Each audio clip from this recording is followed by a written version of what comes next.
हल्ला बोल टीवी और मैं हूं आपके साथ सुरभि। आज संसद परिसर में जम के राजद के सांसद ने नारेबाजी की। बता दें, शंभू गर्ल्स हॉस्टल मामले को लेके जम के पोस्टर और बैनर के साथ प्रदर्शन कर रहे पीड़िता और पीड़िता के परिजनों को न्याय दिलाने के लिए।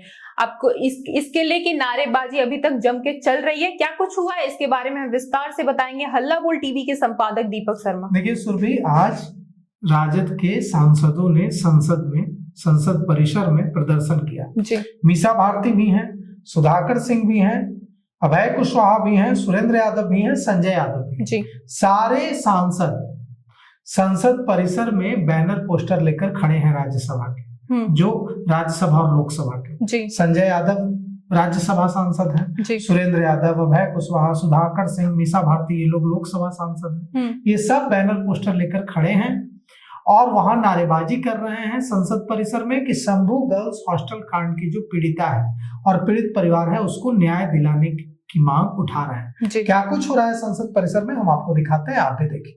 बिहार को ठगना बंद करो, बंद करो, बंद करो। बिहार की बेटी को न्याय देना होगा, न्याय होगा, होगा, होगा। बिहार की बेटी को न्याय देना होगा, न्याय देना होगा, देना होगा। बिहार की बेटी के साथ हो रहे अत्याचार पर सीबीआई जांच कराना होगा, जांच कराना होगा, कराना होगा। बिहार की बेटी पर हो रहे अन्याय पर सीबीआई जांच कराना होगा, जांच कराना होगा, जांच कराना होगा। मोदी नीतीश जवाब दो, जवाब दो, जवाब दो। डबल इंजन सरकार जवाब दो, जवाब दो, जवाब दो। बिहार को विशेष राज्य का दर्जा क्यों नहीं, क्यों नहीं, क्यों नहीं। बिहार को विशेष राज्य का दर्जा क्यों नहीं, क्यों नहीं, क्यों नहीं। मोदी नीतीश जवाब दो, जवाब दो, जवाब दो। मोदी नीतीश जवाब दो, जवाब दो, जवाब दो। जातीय गणना कराना होगा, कराना होगा, कराना होगा। जातीय गणना कराना होगा, कराना होगा, कराना होगा। मोदी नीतीश जवाब दो,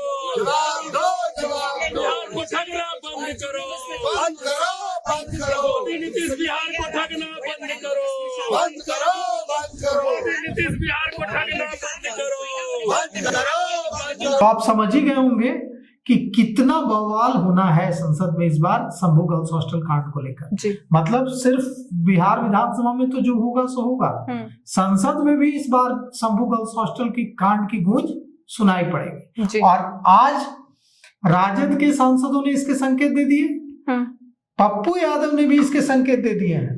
पप्पू यादव ने आज सुबह सुबह ऐलान कर दिया है कि वे लोकसभा अध्यक्ष से मिलकर, लोकसभा स्पीकर से मिलकर, ओम बिरला से, और उन्हें बताएंगे कि क्या हो रहा है बिहार में। और उन्होंने यह कहा है कि उन्हें भी डर लग रहा है कि कहीं उन्हें भी न मरवा दिया जाए, इसलिए वे अपनी सुरक्षा की मांग भी करेंगे और इस बारे में पत्र लिखेंगे, जाकर एविडेंस के साथ पत्र जाकर लोकसभा अध्यक्ष ओम बिरला को सौंपेंगे। अब उन्होंने कहा है कि वे न्यायालय की शरण में भी जाएंगे।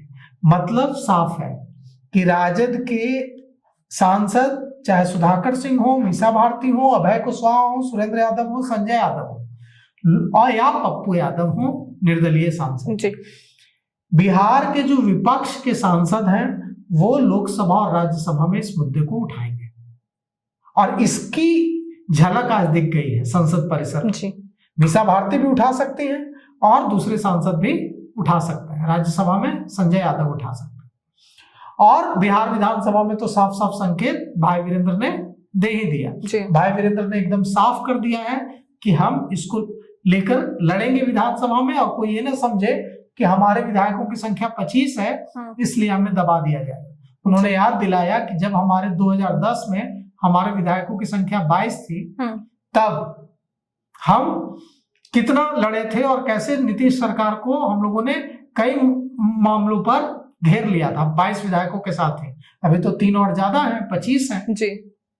तो हमें 25 विधायकों के साथ सरकार को घेरने में कोई दिक्कत नहीं आने वाली है। भाई वीरेंद्र ने यह खुलासा भी किया है कि शंभू गर्ल्स हॉस्टल कांड की लिपापोती इसलिए की गई है क्योंकि इसमें एनडीए के कुछ बड़े नेताओं के बेटे शामिल हैं, परिवार के सदस्य शामिल हैं, इसलिए लिपापोती की जा रही है और लिपापोती और अच्छे तरीके से हो इसीलिए मामले को सीबीआई को सौंप दिया गया। पप्पू यादव ने भी खुलासा किया है। पप्पू यादव ने कहा है कि ये जो सीसीटीवी फुटेज मीडिया में चल रहा है। ये सीसीटीवी फुटेज जानबूझकर जारी किया गया है ताकि डिफेम किया जा सके जी। उन्होंने इस पर भी सवाल उठाया है कि उस सीसीटीवी फुटेज में छात्रा का नाम लिया जा रहा है जबकि वो नाबालिग है, उसे भी उसी तरह से जारी कर दिया गया है जी।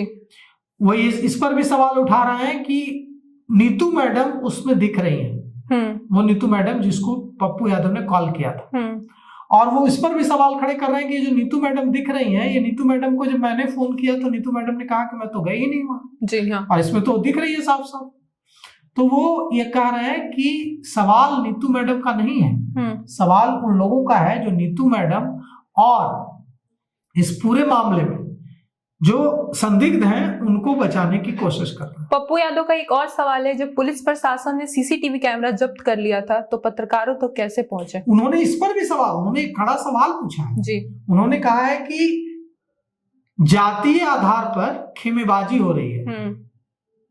देखिए वो उन्होंने साफ साफ कुछ दिनों पहले भी कहा था एक पत्रकार को जी कि पत्रकार जी, बेटी न भूमिहार होती है न राजपूत होती है, बेटी बेटी होती है जी हाँ। तो पप्पू यादव इस पर सवाल उठा रहे हैं कि इस पर भी राजनीति की जा रही है, वो भी जातीय राजनीति की जा रही है, छोटे स्तर की राजनीति की जा रही है जी हाँ। और पप्पू यादव जो सवाल उठा रहे हैं, मीसा भारती, सुधाकर सिंह, अभय कुशवाहा, सुरेंद्र यादव, संजय यादव ने संसद में जो सवाल उठाया है, संसद परिसर में जिस तरह से बैनर पोस्टर लेकर इस मामले की लड़ाई के लिए बढ़े हैं, और बिहार विधानसभा में जो भाई वीरेंद्र ने संकेत दिए हैं उससे साफ है कि संसद में भी, लोकसभा राज्यसभा में भी यह मुद्दा गरमाएगा और बिहार विधानसभा में भी इसे लेकर खूब हंगामा होना तय है, क्योंकि विपक्ष ने सीधे सीधे एनडीए के नेताओं के बेटों के इस शंभू गर्ल्स हॉस्टल कांड में शामिल होने का आरोप लगा दिया। तो देखिए क्या होता है इस मामले में। लेकिन बिहार के से जो विपक्ष के सांसद हैं वो इसे संसद में उठाएंगे। पप्पू यादव ने तो साफ कर दिया कि वे लोकसभा अध्यक्ष को पत्र ही लिखेंगे और सारे सबूतों के साथ लिखेंगे। बिहार विधानसभा सत्र के पहले दिन और संसद में जम के शंभू गर्ल्स हॉस्टल मामले को लेकर प्रदर्शन देखने को मिला। एक तरफ राजद के संसद तो दूसरी तरफ पप्पू यादव जम के गरजे। इसको लेके आपकी क्या राय है, हमें कमेंट करके जरूर बताएं। फिलहाल इस पेशकश में इतना ही। तमाम खबरों